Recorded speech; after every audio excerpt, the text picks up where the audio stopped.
Welcome into what are we, episode 20? I think we're episode 20 of Yes. of this series. So welcome in. I'm Drew. And I'm Kat. And today we have another special guest that Catherine will be introducing. Yes, we do. This is Devin Hughes, international speaker, thought leader, author, and educator. And Devin, you're in California, right? San Diego? I am. Yeah, it's sunny Okay. SoCal. Are you originally from California? No. Did you pick up some of my East Coast swag? Is that what you're Yes, asking? I did. Yes, that's why I Yeah. asked. Yeah, no, I grew up in Washington, D.C. and went to college in New York. Okay, Awesome. gotcha. Okay. Well, welcome. We're happy to have you Welcome today in. and excited to have a conversation with you. No, I'm super excited to be here. So you have an interesting background. I was reading through your information and I love some of the wording you use. So something that came to mind, if we jump in with kind of a question, what sort of problem are you most obsessed with solving right now? Yeah. So that's a loaded question, I know. Yeah. So I'll answer it kind of twofold. One of it ties to my backstory. So I'll give you a little bit of the backstory because that'll give the context. Okay. So most of my life, I felt like I didn't belong. So biracial, dad's African-American, mom's Caucasian, met in the segregated South. My grandfather was in the Ku Klux Klan. Oh, wow. So there was a lot of legacy stuff. I couldn't read until I was 10 or 11. I was in special ed. At the time, we didn't have resources and stuff. If you couldn't keep up, they just put you in the other class. So I always felt othered until I was diagnosed with dyslexia. And so that's the backstory. So the problem that I'm really, really passionate about in community organizations is how do we create an environment where people feel like they belong, where they can be their authentic selves, where they can show up and be human and be messy and be real and not feel judged or ostracized for being just a little bit, different. Because I know what it feels like on the other side. So my goal, my mission, my vocation is all about trying to create spaces where people can show up again and just not feel othered. I love that. So that's connected to similar work that Catherine and I do. So I'm curious to double click into that. So do you find that creating a culture around that or developing a culture or altering a culture, do you find that difficult in corporate spaces? Because I often feel that when you come in with that mantra, it's great on paper. But when you actually need to put rubber to the road, it's like, this is too squishy, takes too long. I'm not getting a financial return. Where's the ROI? Blah, blah, blah, blah, blah, right? Like investment in people seems to go right out the door because it's not financially feasible. So I'm curious, do you encounter that? How have you been successful in kind of remapping that thinking? Or have you been successful in remapping that thinking? I think there's been some wins and some losses and some just indifference. My backstory before I started writing, speaking, researching, and teaching was in the corporate world. So I'm not the academic who's never lived through that. I kind of sort of know what we do, what we talk about, what we give energy to, the performance review circus every year. Yes. And just all the stuff, how we talk to one another. So I am familiar with that. So I do have a little bit of street cred. Now, in terms of your question specifically, have there been some successes? Yeah. Degrees. It's always in the nuance. But I think where I attempt to go is, again, for the most part, and it depends on the ethos of the organization, most leaders, profit, nonprofit, government, for the most part, care about outcomes. Now, financial is one thing, but how about, we talk about employee engagement, or we talk about retention, or we talk about things like that. So, there's the moral imperative, which again tends not to resonate as much because really, who cares? That's not why I'm here. But how about productivity? How about things that you do care about? How about innovation? Right. And so it depends on what the organization's appetite is. But I don't get a whole lot of pushback on this. If I'm in front of a room of 500 leaders and I say this, do you think Our people perform better when they feel better. Do you think that we are at our best when we feel our best? Every hand goes up. So if I could help you, assist you of getting more people in a better place emotionally to operationalize things like empathy and compassion and connection and hope, and not make it just woo-woo, but create an environment where it's organic, do you think outcomes would improve? Fundamentally, everyone kind of sort of nods their head. Mm-hmm. And that starts a conversation. I love that. That's, gosh, you're pulling at my heartstrings with this, because it's been my background for 20 plus years. But so with that being said, I love the common sense approach, right? The people-centric approach. When you actually get the hands raised, like everyone is locked in at that point, how do you transition that to actionable things, right? Like, have you seen where that cultural shift now we need to lead by example. We need to show that our leaders are not just parroting this, right? Because it's tied to their bonus, but they actually subscribe to it and believe in it and actually want to make that investment directly into those individuals or into the corporate culture to warrant better outcomes or different outcomes. Yeah, so a couple things.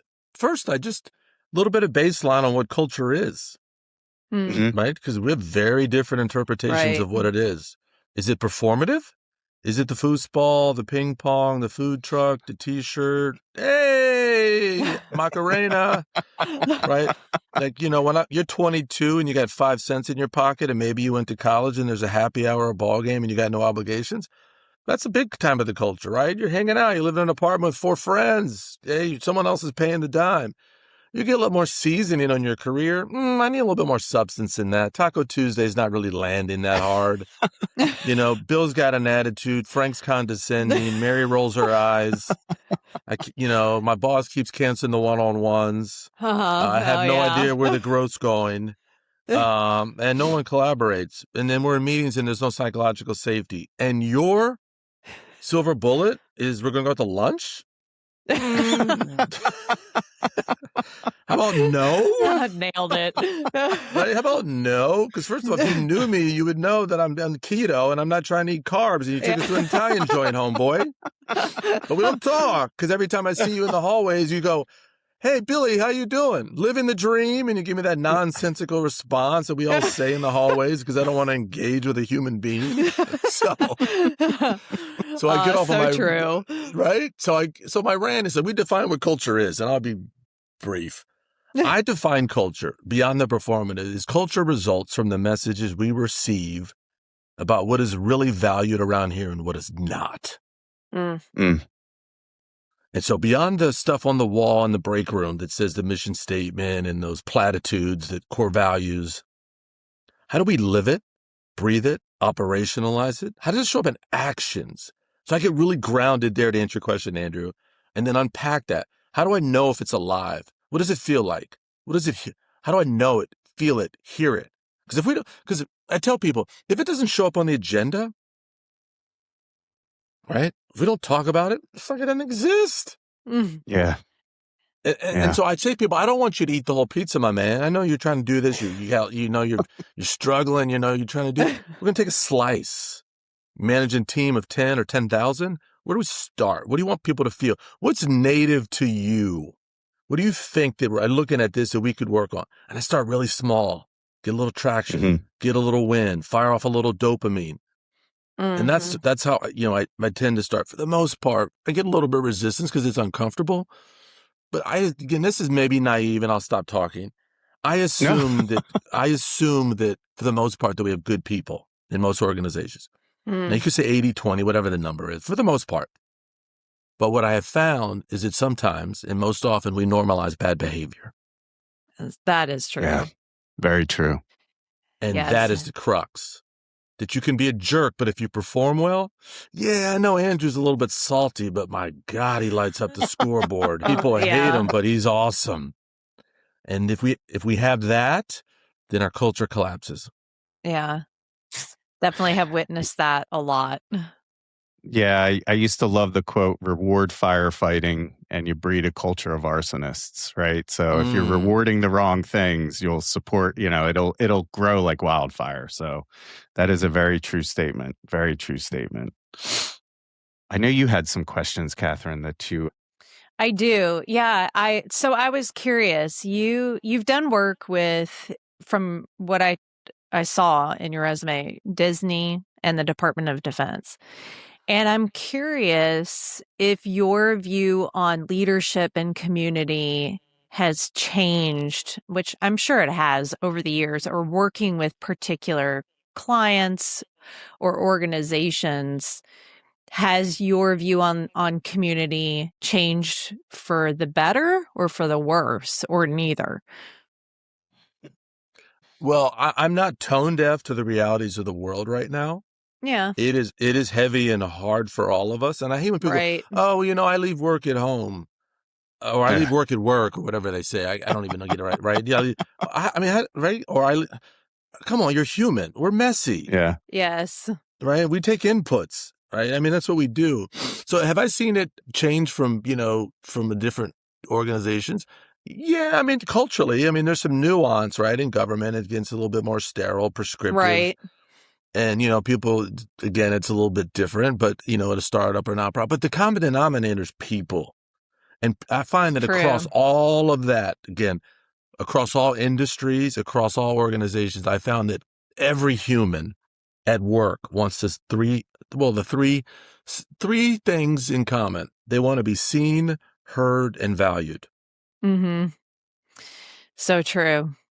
Right. Seen, heard, and valued. And if we can play in those sandboxes and operationalize like authentically, and it doesn't take budget, it just takes showing up. So true. And so that's what I'm really passionate about, the work. And regardless of what I am or not, then, that's what I do. I think the other thing, if I can just build on that for a second. Yeah, absolutely. The other thing in the last 15, 16 years that I've been really, really dialed into is around well-being and the science of happiness. Mm. Because I realized that the new car smell goes away, but the car payment doesn't. So true. That's a T-shirt.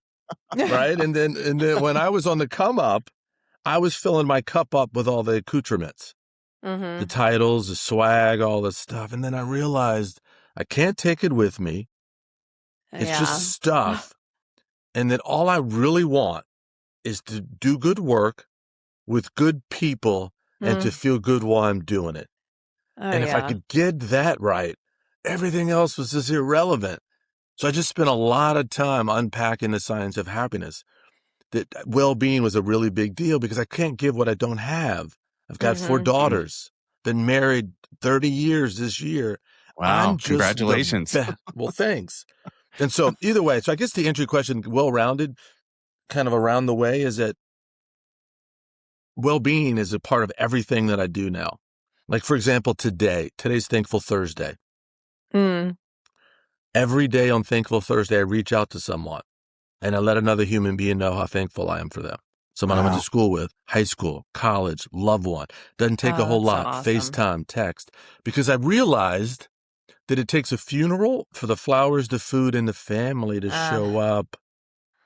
That we'll travel around the world to tell a human being how amazing they were. Wow.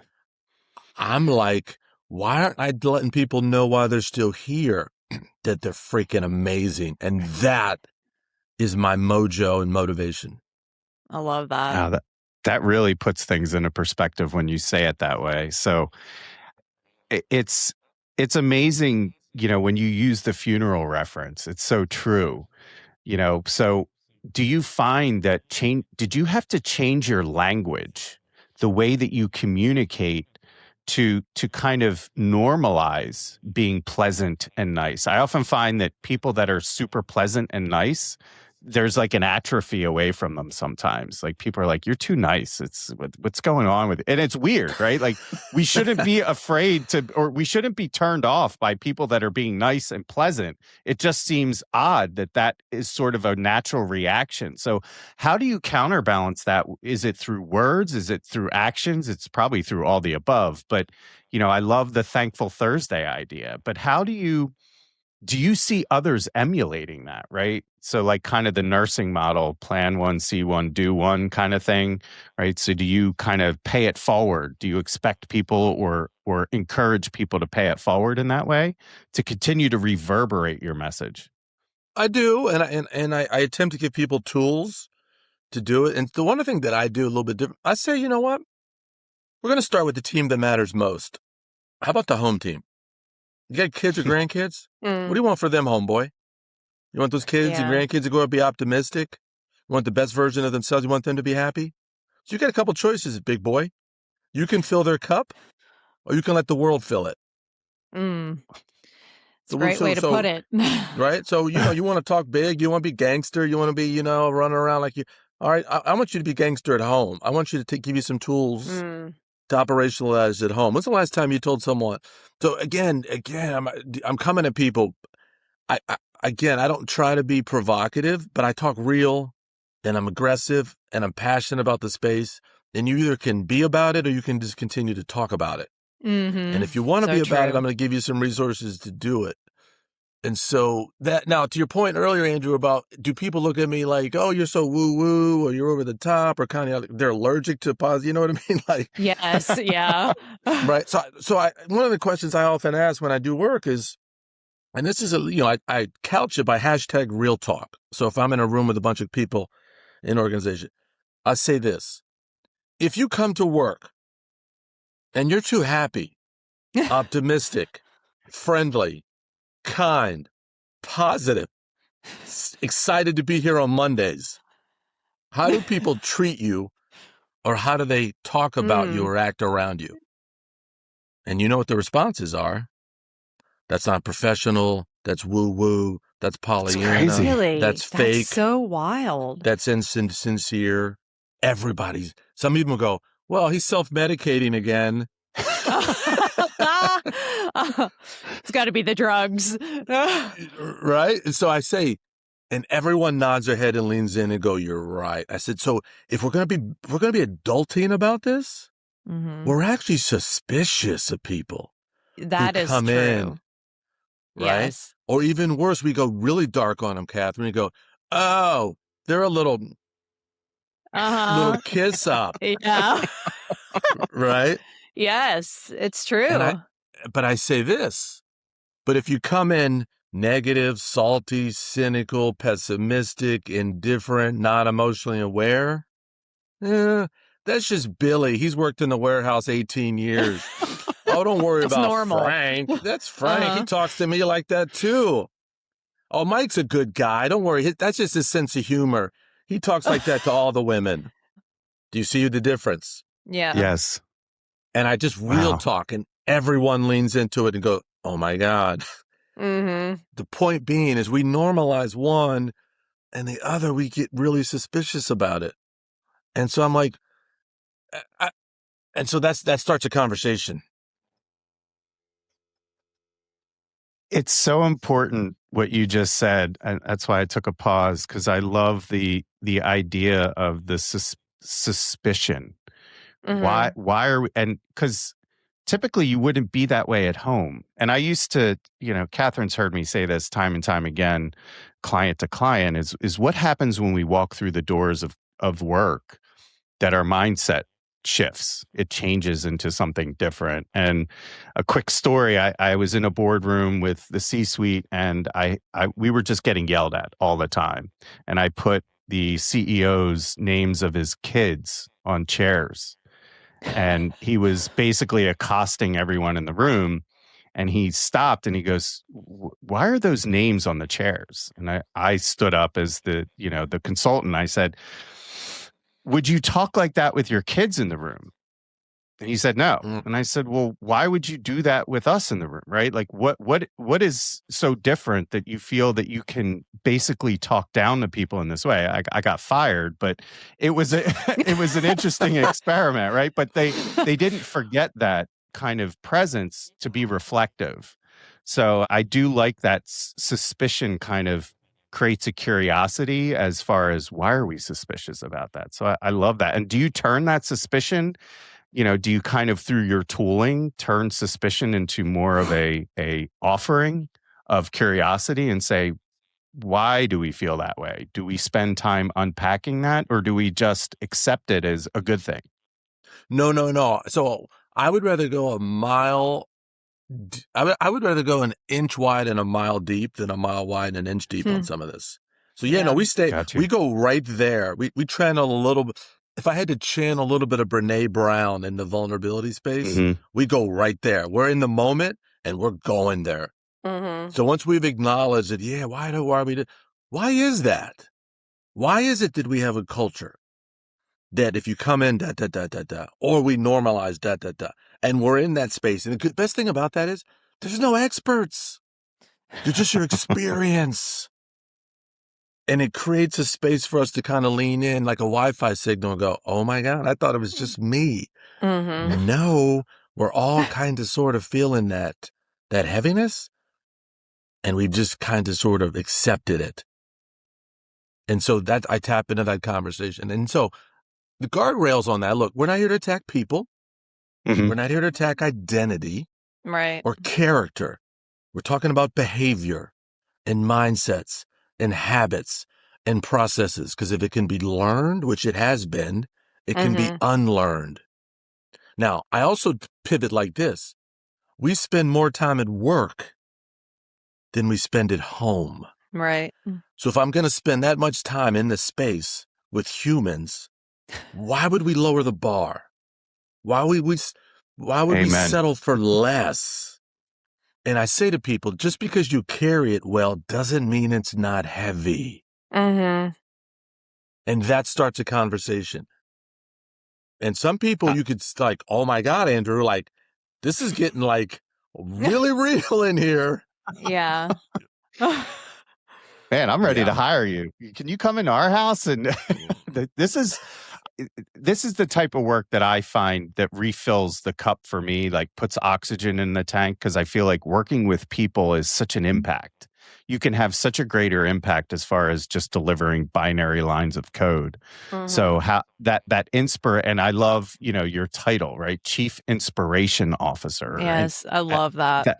So Catherine and I were talking about that, and what a great way to approach kind of a leadership role to inspire others, right? As opposed to pushing them down. How do you lift them up and build them in a way that if you suck at math, why am I going to focus on making you better at math? You're great at English. Let's play into that, right? Why am I putting you down for the things that you're not great at? I could build you up and make you better in those things by focusing on things you're great at. So I think that's interesting. So talk to me about a little bit more about kind of what led you to this work, right? Like, I feel like this is a nuanced type of work. You just don't fall into it, but you kind of do.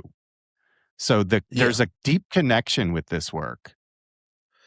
Yeah. So, I mentioned it earlier. I did the corporate thing because that's what you do when you graduate from college. You got to get a job and you got to, all that kind of stuff. And I did that for a number of years. And I worked in customer facing commercial sales, marketing, very people friendly. I was on teams. And so I saw the inner dynamics of what that was. I was on some great teams, some dysfunctional teams, very toxic teams, had good leaders, toxic leaders. So I had the full data set. And then my last corporate job, we were getting acquired and was kind of at the kind of wits end of what I wanted to do with my career, because I don't know, this sounds kind of corny, but I just, at a certain point, I was like, am I really just going to go through life and every year we're going to jump in the break room and they're going to celebrate my birthday. And then maybe every 5 years I get a ham or a watch and then a bunch of guys from the third floor come down because their boss told them to, because they don't really know who I am and never speak. But like we all kind of gather in the room. Hey! So I was like, man, is that my reality? And I was like, I don't know. I like beyond the money, like I wanted to live a life that had more impact, more seasoning, more substance. Now in that, I was always a little bit of an outlier. I just really never felt like I fit. Like I'd be in rooms, in spaces, and they would ask my opinion and I would tell the truth. And then everyone would look around like the hard drive just stopped. And like, dude, that's not on the script. You're not supposed to say that. Do you know what I mean? Like, who talks like that? Yeah. And so what happened is I would get this a lot, Catherine. Hey, Devin. Hey, good day today. Hey, can I talk to you after the meeting for a few minutes? Oh, no. Yeah. And I must have got that over and over and over. And Well, then I'm curious, what would people say? Were they like, when you give feedback, you probably should say it like this? Or, well, I mean, what did they say to you? Well, and it wasn't even about a person. It would be like a new initiative that we were working on. So what do you guys think about this? Is this da-da-da, or this changing? I'm like, this is horrific. This is never gonna scale. Like, this is terrible. Like, I mean, we got, and everyone's like, you don't talk about, there's that sacred cow. You know what I mean? Like, yeah. And so it'd be like that. Like, when Billy asked the question, he doesn't really want to know. He's just feeling like he has to ask to make sure that everyone feels like they had their. So I'd have those conversations, and then my boss at the time, and iterations of the same boss, it wasn't to hurt me. He thought he was helping me by saving me. Mm-hmm. Do you know what I mean? Like pulling me out of the lake. Right. And then after a while, I felt like, does this really I don't want this. It doesn't have to be this way. So either way, fast forward how I got out, Andrew, to answer your question specifically. We were getting acquired. And then I was always giving talks and speaking in front of groups. I just felt very comfortable in front of a room. And then someone asked me at a Rotary Club to give a talk. I'm not a Rotarian, just to tell about my life, about stuff. And no, I gave a talk, and unbeknownst to me, there was a publisher in the back of the room.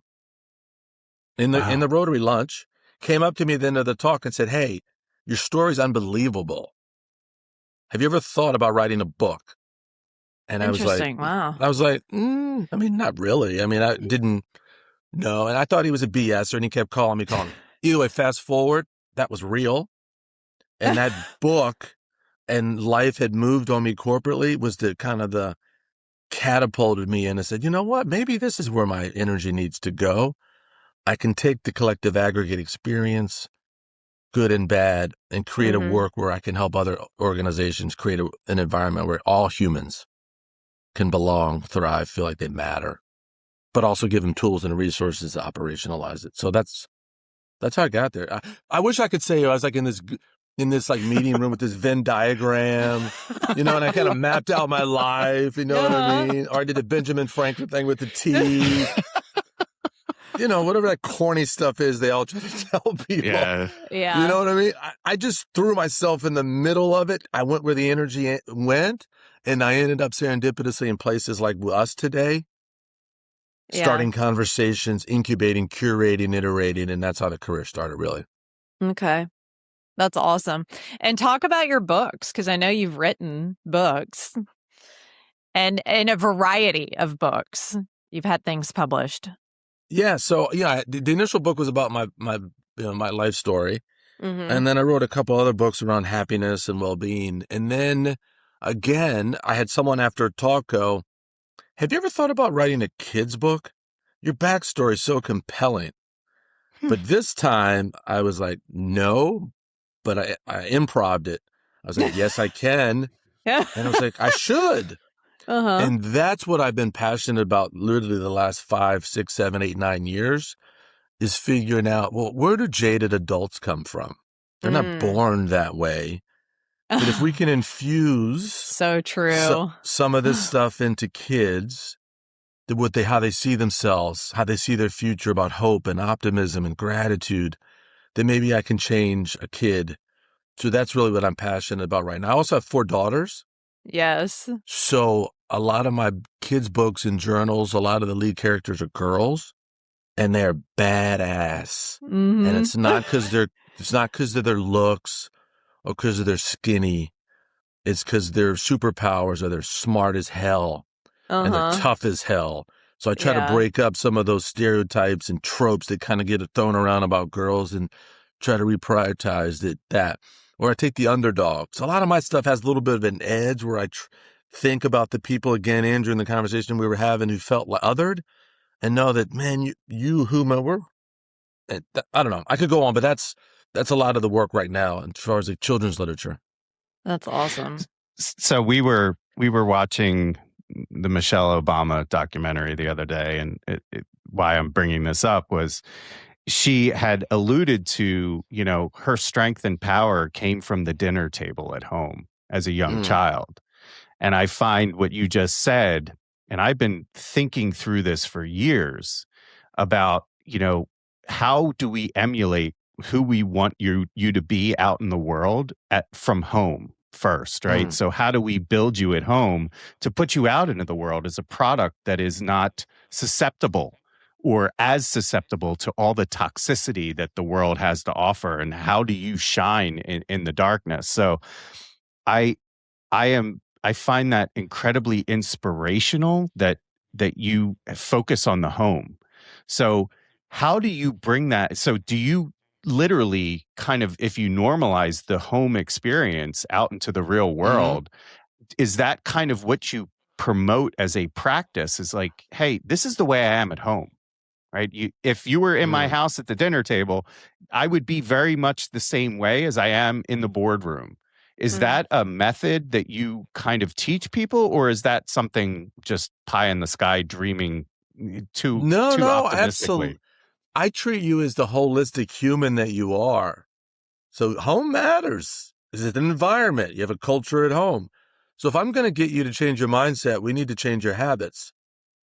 And so absolutely. So for example, if we're operationalizing like gratitude today on Thankful Thursday, and we were in a session today, I'm going to say, hey, I want you to think about a person in your personal life, someone on the home team that you're really thankful for in the family, maybe kind of sort of you don't tell them enough. I'm going to give you 2 minutes right now to send a text or DM to someone at home and let them know how much you love them, appreciate them. And I don't want you to wordsmith it. I want you to be authentic. I give them 2 minutes. I start right there. And then they're like, really? I'm like, yeah, like really. And you'll watch the energy change because the response they'll get back. And then they'll go, oh my God. Yes.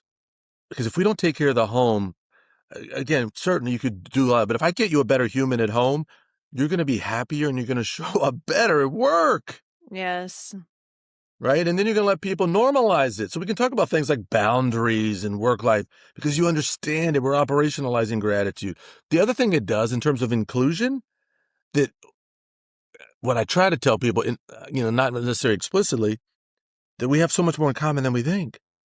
And just so normalizes that conversation that we want to take care of the home team. You got kids and I have kids and we've got grandkids and we all. And so, either way. So absolutely, Andrew, that's a big part of it. And I try to weave that in from the beginning. So did you build your experience just through life, right? Like I used to say there's book smart and there's street smart. And when you can get somebody that has both, it's an interesting, bookend. The bookends, the body of work between the bookends is very different than someone that's just an academic versus someone that's just street smart. So how did you come up with this happiness kind of thinking as far as, and I know we've been touching on it, but how did you really sink your teeth into it saying, this is the work I need to do, right? Because I am positively impacting people in a way that changes the future of how we look at leadership or how we look at people or how we deal with humans, whether we're in friction or in relationship or not? Yes, I think it's both. So I spent a lot of time in the research. So for example, human beings have a negativity bias. We're drawn to negativity, right? It's kind of Darwinian, right? It's fight or flight. The brain's number one job is to keep us alive. I get it. The brain is Velcro for negative news, negative everything. Okay, so I know the biology of it. I also know that I'm better when I feel better. So I know what I'm dealing with. So for example, did you know that according to the research, you need 3 to 5 positives to outweigh 1 negative on the brain? I didn't know that. I did not know that.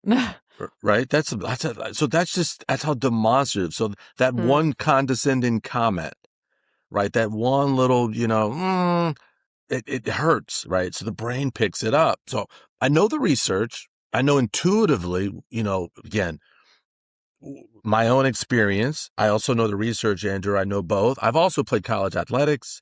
My father was in the military. So with me, it's a collective aggregate of lived experiences, also being very, particular about the research. So it's both, and contextualizing it. I also teach at San Diego State, I mentioned earlier. So, for example, I'm a little bit of an outlier as a professor. Like every Friday when I teach is Feel Good Friday. For the first 5 minutes of every class, we do something around well-being. Now, some people go, Okay. what does that belong here? Homeboy, you know why it belongs? Because you know what? When engagement goes up, learning goes up. I'm not just creating a student who wants a grade. I got a human being in front of me who's dealing with his own messiness in a world that's full of angst and stress and uncertainty and ambiguity. So who am I not to invest in them? My point of that is sometimes you would think people would study it and go, oh my God, people love you. Your evals are amazing. But they always don't. They get suspicious again of that. What are you doing? So my point of all that ramble is it's both. But I am going to show up and be me because I think the work matters. I've seen the response matter. The data matters. And the world we live in is just full of heaviness right now. Whatever I can do to play a small part in bringing more humans together and feeling better about themselves is a really, really big deal. And I get up every single day feeling like that's my mission, my calling to do it. And it's what I write, speak, research about. That's awesome. Wow. So what do you have in mind for the future? Are there things that you want to accomplish, goals that you have, things that you still want to do?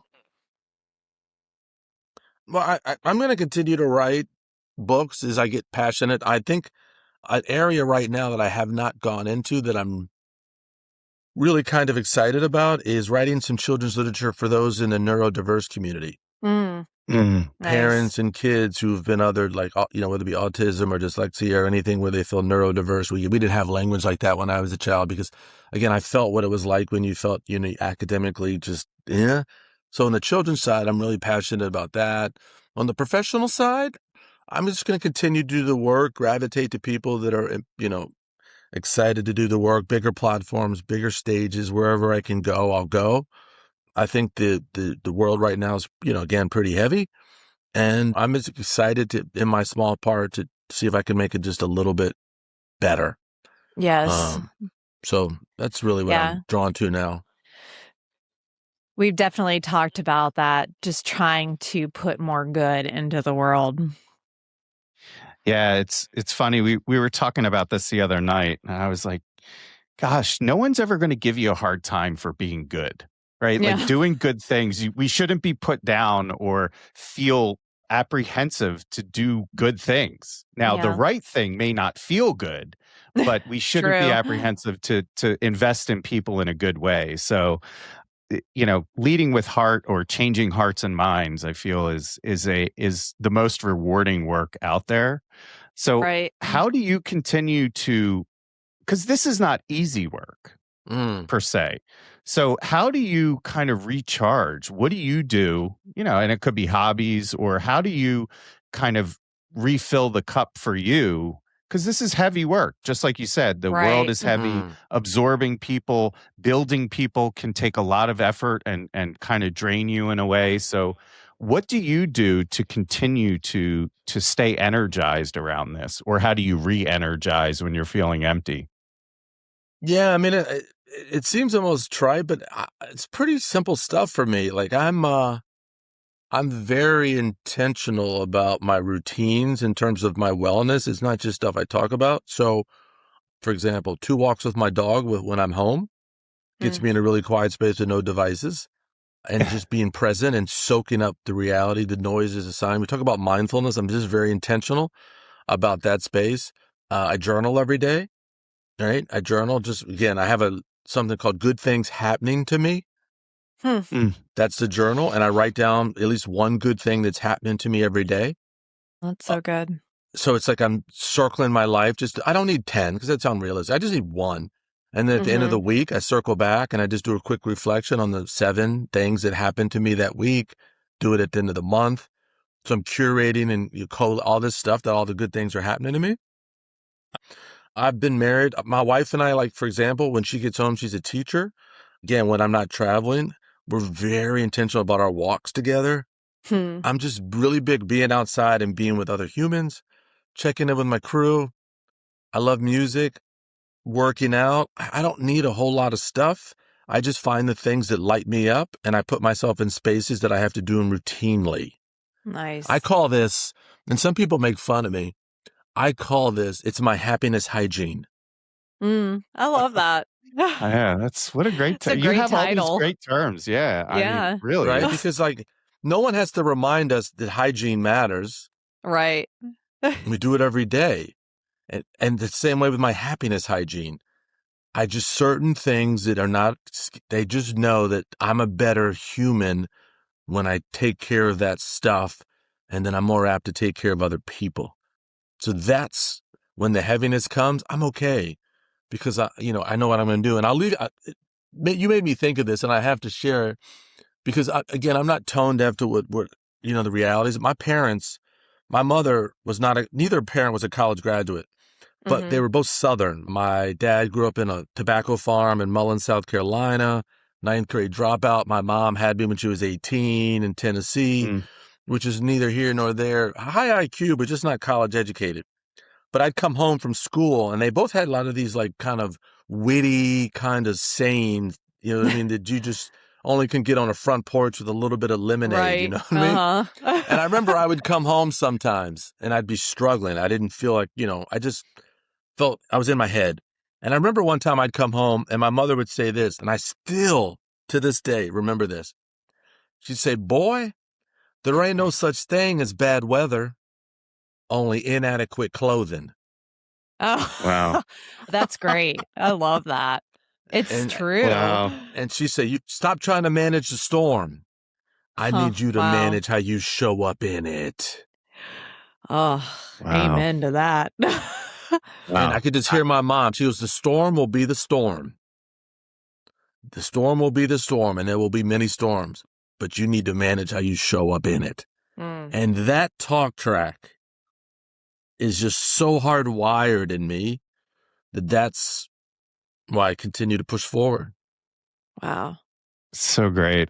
I subscribe to a lot of people that speak very highly of their mothers. Like Zig Ziglar, for example, always would tell stories of his mother. So I love the connection to, again, being centered around family and rooted in kind of the upbringing of things. And whether it was good or bad, we pull out some really interesting things. And it takes so long to get that perspective. I think that's the frustrating part is later in life, we understand things differently as to how we got here. And it's less about the trials and tribulations of being bad, but it's more about, wow, I learned so much through going through the muck and the crap and the shit of the world. And it has helped shape me in a way to continue me pushing forward. And I love the fact, I used to look at it as discipline. How am I disciplining myself to be happier, to be more positive? Now that you said happiness hygiene, I'm never going to use discipline again. So I'm going to change my thinking because that, to me, discipline has a negative connotation to it to some point or feels harder. Happiness hygiene feels like routine, feels like I could do that every day. So thank you for that. That is I love kind of the wordplay that you're using here in a sense. So that's inspirational for me. So as we kind of get towards the end of the discussion here, what would you want to leave people with as far as, what's a strong message? Because like we've alluded to, the world is heavy right now. So what kind of words of encouragement or just words of reality would you want people to take away from you and kind of plant a seed out there? Yeah. So, not to be preachy, but I think sometimes we abdicate our personal responsibility to affect change. And so I'd say, I don't need you to change the world. I just need you to change your behavior. So what's one small thing you can do to help another human being? So can you send a text, let another human being know, hold a door, say thank you, operate some kindness, go knock on a door, introduce yourself to a neighbor, bring a trash can back. Like these small little deeds. So I just said, look, I don't need you to do everything. I just need you to do something. Mm-hmm. And what's something Mhm. you could do organically and systematically that can help others, bring others together. And so it's just interesting about that. I mean, again, I don't want to go off on a tangent again, but I wrote a piece the other day that the silence we were raised with and the mess it left behind. And part of that silence was around money, politics, and religion. Mm. Right. And Yeah. I know this is probably another whole podcast, but it was like part of that answer to answer your question was like, I'm having to relearn skills I should have learned when I was a youngster. Maybe if I would have Right. been trained and learned to talk about the hard stuff, it wouldn't be so hard now. It wouldn't feel so Mm-hmm. polarized and also. And so I'm just trying to build spaces where we can have conversations, where we can build a longer table, where we can build community. So I guess my parting words would be, progress, not perfection, right? Do something. Don't be so hard on yourself. You can make a big difference, but you got to get outside your comfort zone and reach out to others. And however you do it, you do it. Let's do something. Yeah. It seems so simple, but it kind of falls short sometimes in execution. But I couldn't agree more in that sense. So, is there anything you want to plug or any way that we can help support what you're doing? Because I actually think your work is so important in the world right now, and it's always important. So, is there any way, is it? We will publish all your content as far as how do people get a hold of you. I would love to continue the conversation. I would love to have you on again. I would love to double click into what you just talked about, politics, money, and people. So I would love to continue that. But is there anything we can help promote for you? I mean, no. I mean, no. Just again, just share if you want to share my info to people who have an interest, whether it be workshops, speaking, whatever. I'd be happy to engage. Other than that, no, I don't. There's nothing really. I don't. I'm not. I'm just being pushed where the work goes. And I appreciate having an opportunity with both of you today to be in a space where we could just talk about the heaviness and hard, doing it in a safe place. So I appreciate that. Yeah, and final question. I'm going to put you on the spot. I'll save the hardest for last. What about this call to action as far as looking for podcast guests? Why us? I'm just curious for feedback. What made our post, have you jump in, or is this just, hey, it popped up on your LinkedIn feed and you were like, hey, I'll give it a shot? Well, I mean, I don't remember specifically on how it was framed, but there was something, the way it was framed caught my eye. It just seemed like my people. I don't know why. Okay. I love it. Love that. No, it's perfect. Do you know what I mean? Yes. Yeah, you feel very comfortable to us. So I feel like you're just part of the group regardless. And this is the first time we're meeting and I just feel super comfortable with you. I feel like, wow, I am actually going to absolutely read some of your material deeper than I have already. So I am enthusiastic to continue to learn more about you. So I'm greatly appreciative that you were able to join us today. I thank you for the really enjoyable conversation and I look forward to continuing it. Well, thanks. I'd love to come back. I really appreciated it too. This was amazing. It went by so fast too, huh? It did. It did. If we didn't have a hard stop, we would absolutely continue the conversation. Unfortunately, we're kind of booked up throughout the day. So I don't mean to cut it short, but it'll leave the opportunity for the next conversation. So I'm looking forward to that. And I will definitely reach out and we'll get that scheduled. Can I give you a call to action for both of you before we get off? Absolutely. I would love it. Today is Thankful Thursday. So today sometime, I want you to think about a loved one, a coworker, colleague, someone in your life that matters and maybe kind of sort of you don't tell them enough how much they matter. And you're going to do it today. Text. Absolutely. DM, yes. let them know. Definitely. I wrote it down. I actually wrote that down. So you already got the call to action before the call to action. So I am absolutely going to do that. I appreciate that. And Devin, thanks again for joining us. This is another episode of The Well. I'm Drew. And I'm Kat. And we'll talk to you in the next episode. Yeah. Thank you. Thank you.